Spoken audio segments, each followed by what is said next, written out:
News. Andhra Pradesh రాష్ట్ర DGP Harish Kumar Gupta Visakha నగర police commissioner doctor Shankhabrata బాగ్చితో కలిసి విశాఖపట్నం కమిషనరేట్ పరిధిలో గల పోలీస్ అధికారులతో సమీక్ష సమావేశం నిర్వహించారు.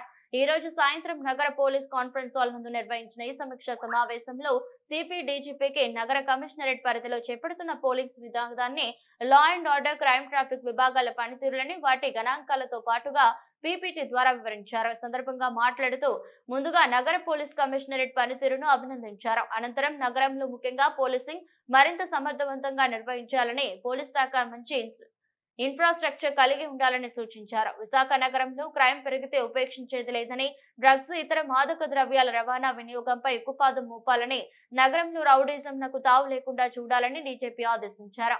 అనంతరం అధికారుల నుండి ఏమైనా గ్రీవెన్స్ ఉంటే తెలపమని కోరగా అధికారులు తమ అర్జీలు సమర్పించారు. సిబ్బంది సమస్యలపై సానుకూలంగా స్పందించిన డీజీపీ త్వరలోనే వాటిని పరిష్కరిస్తామని తెలిపారు. ఈ సమావేశంలో law and order DCP 1, DCP 2, DCP crimes, DCP, ఏడీసీపీలు, ఏసీపీలు, సిఐలు, ఇతర పోలీసు ఉన్నతాధికారులు పాల్గొన్నారు.